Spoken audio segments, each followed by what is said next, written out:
Hello friend, welcome back to my channel recipes and more. আজকের আমার চ্যানেলে আমি বানিয়ে নিতে চলেছি ফুলকপির পকোড়া। এখন শীতের শুরুতে ফুলকপি খুব ভালো বাজারে উঠছে, তাই ভাবলাম যে আপনাদের সঙ্গে এই ফুলকপির পকোড়াই শেয়ার করা যাক। কেমন করে বানাতে হয় সেটা একবার দেখে নিই। ফুলকপির পকোড়াটা বানানোর জন্য এখানে আমি একটা বড় সাইজের ফুলকপিকে ডুমো ডুমো করে কেটে সেটাকে সুন্দর করে ধুয়ে নিয়েছি।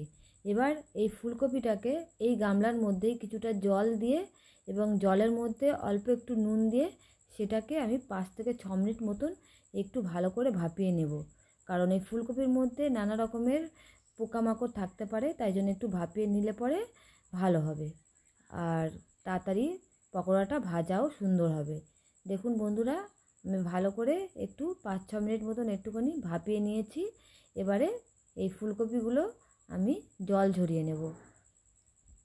গ্যাসের ওপরে আমি একটা কড়াই বসিয়ে দিয়েছি। এবারে কড়াইটা গরম হলে এর মধ্যে আমি সর্ষের তেল দিয়ে দিচ্ছি। আপনারা চাইলে সাদা তেলেও এই পকোড়াটা ভাজতে পারেন। সর্ষের তেলটা বসিয়ে দিয়েছি, সর্ষের তেলটা আবার ভালো মতন গরম হতে দিয়েছি। এবার একটা বাটির মধ্যে আমি একটা মিক্সচার তৈরি করব।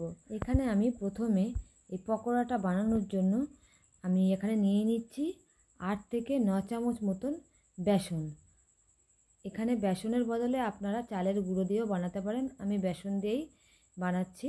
এখানে আমি 7-8 চামচ মতন বেসন নিয়ে নিচ্ছি। বেসনটা আপনারা পরিমাণ মতন নিয়ে নেবেন। আর বেসনটা নেওয়ার পরে আমি এর মধ্যে দিয়ে দেবো আরও কয়েকটা জিনিস। হাফ চামচ মতো, তার থেকেও একটু কম হলুদ দিয়ে দিলাম, অল্প সামান্য লঙ্কার গুঁড়ো দিয়ে দিলাম, আর পরিমাণ মতো নুন দিয়ে দিলাম, আর হাফ চামচ মতন ধনের গুঁড়ো দিলাম, আর দিচ্ছি ধনে পাতা কুচানো। ধনে পাতা কুচানো দেওয়ার পর এখানে আমি কয়েক টুকরো কাঁচা লঙ্কা থেতো করে নিয়েছি, সেটা দিলাম, আর সামান্য অল্প পরিমাণে চিনি দিয়ে এবার এটাকে জল দিয়ে অল্প অল্প জল দিয়ে সুন্দর করে হাত দিয়ে মেখে নিতে হবে। মোটামুটি যাতে ফুলকপির গায়ে সুন্দর করে একটা কোটিং তৈরি হয় সেই রকমভাবেই গোলাটাকে তৈরি করতে হবে। অল্প অল্প জল দিয়েই হাত দিয়ে সুন্দর করে মেখে নিতে হবে।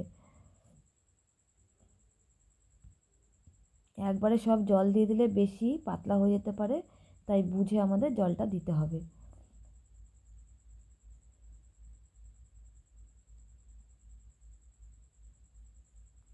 আমাদের রেডি হয়ে গেছে গোলাটা। এবার আমি এই ফুলকপিগুলোর মধ্যে ওই মিক্সচারটা আমি ঢেলে দিচ্ছি।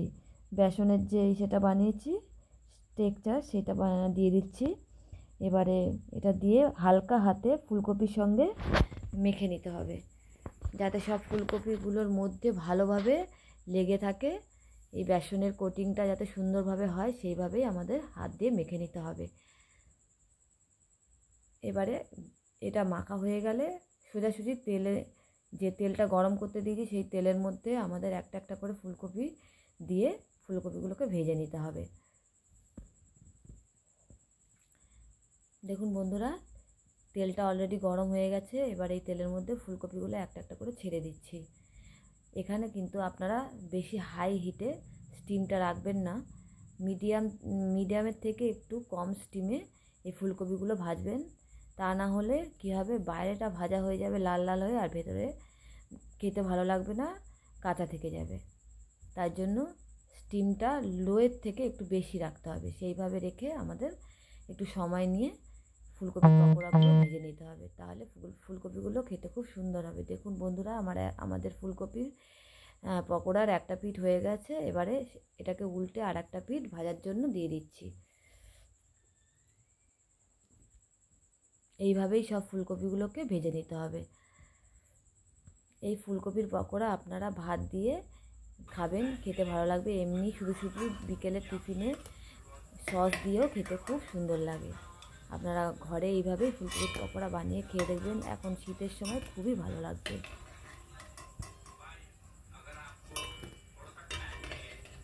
ফুলকপির পকোড়াগুলো একটা পাত্রের মধ্যে নামিয়ে নিয়েছি, তার সঙ্গে পাশে রেখেছি সস। এইভাবে আপনারা সন্ধ্যেবেলায় যদি স্ন্যাক্স খেতে পছন্দ করেন আপনারা এইভাবে বানিয়ে নেবেন, আর যদি ভালো লাগে আমাকে অবশ্যই সাবস্ক্রাইব করে দেবেন।